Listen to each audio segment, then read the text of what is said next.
For decades, the sideshow, often called freak show, was a staple of nearly every carnival, fair, and traveling circus. Regardless of whether it was called a sideshow or freak show, or whether its performers were known as freaks or oddities, it remained a uniquely American tradition that ironically didn't originate in America, having been a grim form of entertainment since medieval times. It was a stage built on cruelty, and many of its acts involved people born with conditions they never asked for. Today, we explore the lives of 15 circus freaks who shocked the world. Number 15. Stella the Bearded Lady. Betty McGregor grew up in Battle Creek with a razor always nearby, cutting away at a secret she couldn't control. Whiskers sprouted on her face faster than she could hide them, sometimes 6 shaves in a single day just to feel normal. By her 30s, she was done hiding. She stepped into the circus, renamed herself Stella the Bearded Lady, and claimed what had once been shame. She'd taught school, nursed the sick, and lived a proper life before the grind of concealment pushed her to choose spectacle over secrecy. Under the big top with Ringling Brothers Bailey and later Ward Hall's shows during World War II, she stood unmasked, bold and magnetic. Audiences didn't just see hair, they saw defiance. When sideshows collapsed in the 1970s, Stella left quietly, living disguised as a man and working as an accountant. She died in 1977, remembered as one of the last bearded ladies to turn a hidden burden into a unique art. Number 14. Pansy Chinery. Well, suspended by nothing but her teeth, Pansy Chinery, known as Ada Ayana, danced with gravity's cruelty high above a stunned crowd. A leather strap or steel ring bit into her jaw as she spun, flipped, and hovered over gasping faces with no safety net and no men on the ground to catch her. This was not dainty aerial ballet. It was raw nerve and jaw-breaking strength in an age when women were told to stay still and stay safe. Newspapers during the World War I era hailed her as newsworthy without ever really knowing her private life, and yet her act burned itself into memory. She embodied risk and elegance at the same time, proving that daring was not reserved for men. Each spin was a rebellion, each drop a dare to the audience to look away. Pansy Chinery's career may have faded into history, but her act remains one of the boldest and bravest aerial feats ever attempted by humans. A portrait of power hanging from a single bite. Number 13. Darwin's Missing Link. Posters promised a living link between ape and human, but Crow, the girl behind the myth, was no primitive creature. Covered in soft hair from head to toe, she was billed as Darwin's missing link and debuted at London's Westminster Aquarium at only 7 years old in 1883. The aquarium, infamous for its scandalous mix of science and spectacle, advertised her pouch-like cheeks, tail, and exotic origins to titillate the crowd. In reality, the claims were fake. Crow was intelligent, cultured, and fluent in several languages. She played piano, read, and spoke with poise, while audiences stared as if she were a curiosity rather than a child. By her teens, she had toured with Barnum and Bailey and Ringling Brothers, cleverly navigating the world that tried to define her. She performed until her death in 1926, leaving behind not a half-simian oddity, but a portrait of a young woman who turned a lie into survival and intelligence into her quiet revenge on spectacle. Number 12. Johnny Fox. Johnny Fox discovered sideshows the way some kids discover superheroes or maybe Minecraft, wide-eyed, in awe, and convinced magic was real. As a boy in Connecticut, he watched a sword swallower and felt a spark. He practiced with spaghetti before daring metal, training himself to do what seemed impossible.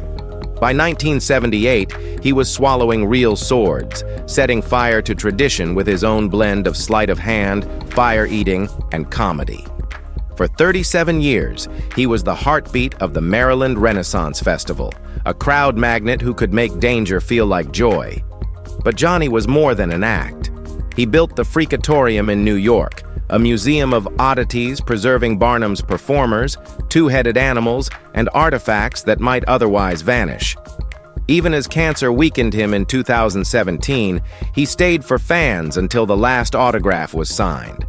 Friends called him a Pied Piper of sideshow arts, dedicated, inspiring, generous.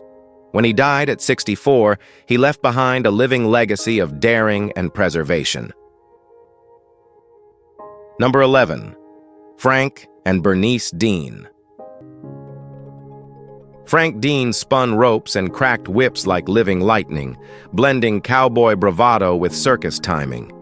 Born to a carpenter in San Jose, he left the ordinary behind for Wild West shows, rodeos, and circuses, mastering Western arts, knife throwing, rope tricks, whip stunts. In Japan, he met legendary Bernice Hop, a fellow performer balancing on rollerboards, juggling, and trick riding. They married in 1935 mid-tour, their act merging skill and flirtation. Frank earned a Guinness World Record in 1939 by snapping an 80-foot whip at the North Dakota State Fair, a feat of control and sound that stunned crowds. Together, they built routines that mixed humor with danger. Frank spinning a rope around his head pretending to be drunk, lassoing a galloping horse while standing on his own head in a bucket, even snatching flowers from a spinning parasol, and sometimes Bernice's skirt, with a whip. Their partnership was part love story, part daredevil theater, a marriage of grit and grace carved into circus history. Number 10. The world's largest moose. Happy. Jack Eckhart didn't just live large, he made being enormous into performance art. Born in 1874 and weighing a staggering 19 pounds at birth, he grew like no one else. By 10, he was already tipping 265 pounds and traveling with Barnum, billed as the world's largest moose, a name that slyly tied his image to the fraternal lodges popular across the country. At his peak, Jack reached 739 pounds, but he wore it with pride, posing nearly nude in Greco-Roman poses, radiating confidence rather than shame. There was no self-loathing in Jack's act. He smiled through it all, touring for decades, moving from town to town as a gentle giant the public paid to witness. Unlike many fat men of his time, Jack lived into his 60s, a rarity in his profession. But his end wasn't slow or sickly. It was super brutal. In 1937, a truck slammed into his car, killing him at the spot. They buried him in a custom casket 6 times the norm. Number 9. Johan Pettersson. Johan grew tall late, but once he did, the world couldn't stop staring.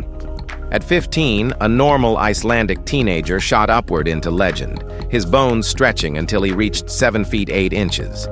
He often exaggerated that number to an even more towering height, because in the sideshow, bigger always sold better. He first performed in Denmark, and when paired with dwarves on stage, the contrast drew gasps. But war doesn't care how tall you are. Stranded in Copenhagen during World War II, Johan worked quietly in a shipyard until peace returned, and then the spotlight found him again. By the late 1940s, he'd moved to America, donning Viking garb and calling himself the Viking Giant. He toured with Ringling Brothers and even made it into a film, Prehistoric Women. He saved his money, settled in Gibsonton, Florida, a haven for retired performers. In 1984, Johan's enormous body failed him after a fall. He'd lived as a legend. He died as a man. Number 8. Miss Amelia Hill. Amelia Hill didn't have a body made for blending in. Even at 12, she was nearing 300 pounds, and by her 40s, she weighed over 475, compressed into just 4 feet and 9 inches of height. But she didn't hide from the world. She stepped into the spotlight and made her figure her fortune. Posing often for famed circus photographer Charles Eisenman, she became a fixture of Bowery stages and dime museums across New York. Her presence was warm, witty, and knowing. Audiences didn't just gawk, they listened, clapped, and returned. She traveled widely, working with Barnum in London, the Great London Circus, and Four-Paw Cells. In 1905, she and fellow performer Mary Peters pitched a bold vaudeville-style routine, the Fat Lady Boxing Act, complete with bloomers, dancing, and a $50 a week salary request that raised eyebrows. Amelia knew how to turn weight into theater. Her body was her burden, but also her stage, both exploited and empowered, depending on who was watching and why. Number 7. Grace Gilbert. Grace never asked for pity. She asked for space on the stage, and she earned every inch of it. Born in 1876 in Ohio, she grew into one of the most commanding bearded ladies to ever tour under canvas. By 18, she had joined the show circuit. By 1901, her beard measured a stunning 18 inches, outshining all rivals. But Grace wasn't just a novelty act. She was tough, known to lift heavy gear and work side by side with circus roustabouts, respected for her strength and nerve. When she married in 1910, the officiant allegedly mistook her for the groom, a story that may have been carnival hype, but one she leaned into. For a while, she bleached her beard and performed as the girl with the golden whiskers, though the upkeep took its toll. She tried retirement, but the call of the show pulled her back to Coney Island in 1916.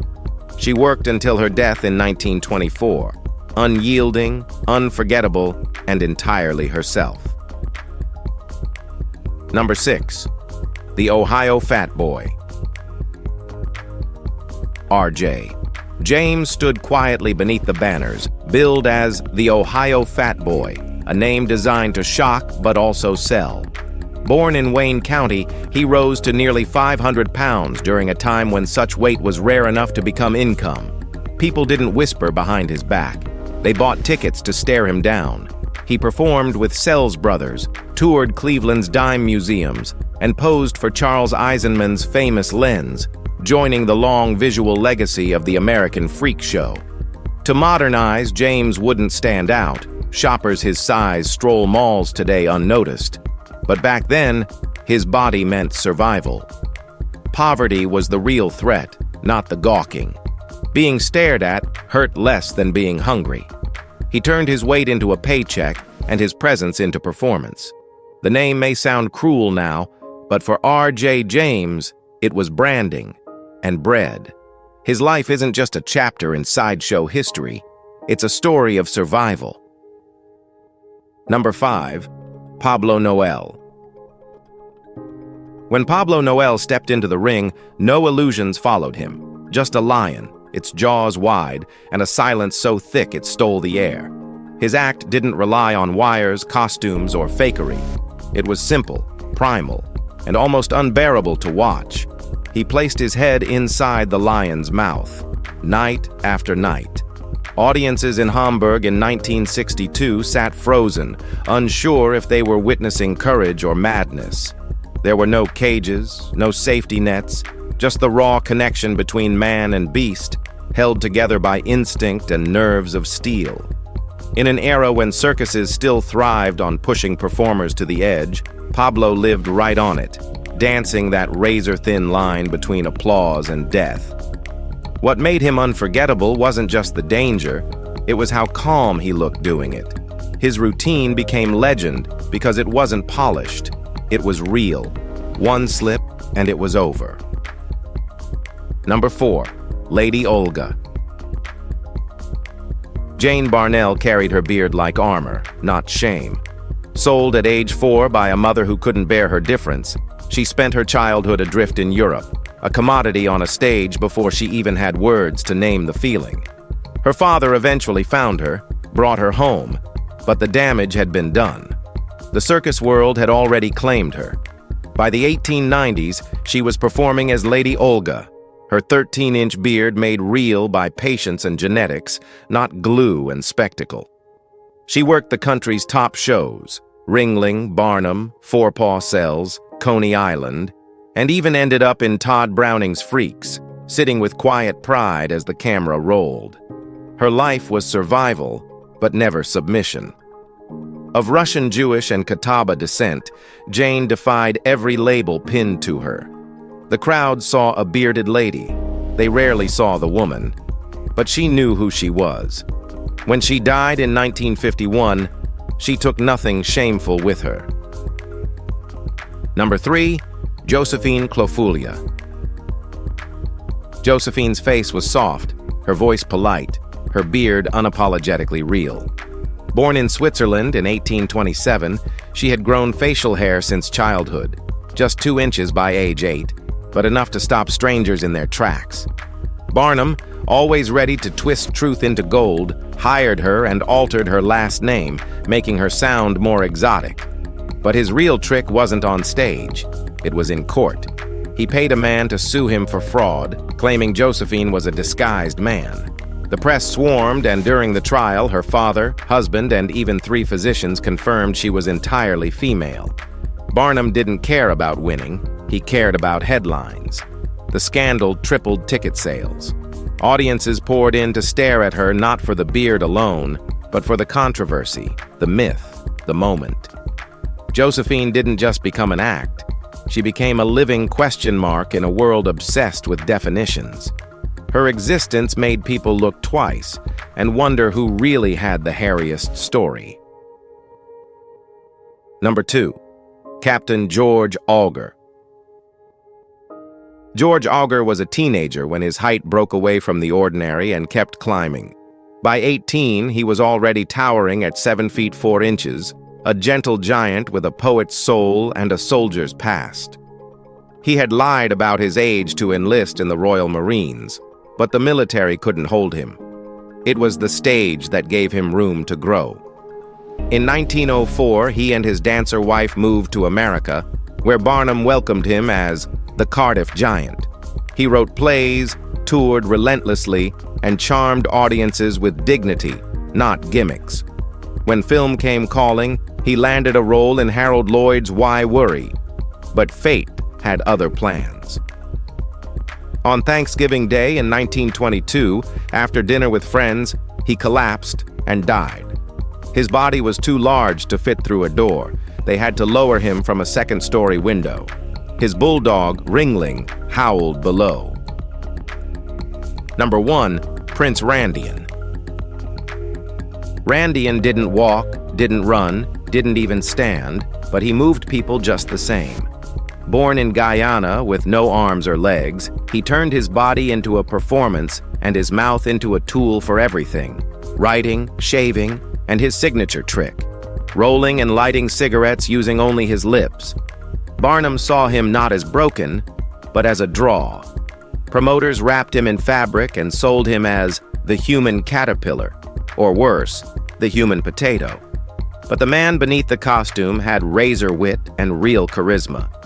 In the 1932 film Freaks, he stunned audiences by lighting a cigarette live on screen. No cuts, no tricks. He had 5 children, a wife, and a life backstage that never begged for sympathy. He performed until the end. In 1934, after one last show in New York, he suffered a heart attack. He died as he lived, unsentimental, resilient, and unforgettable. If you enjoyed this video, like and subscribe. Thanks for tuning in. We'll see you soon.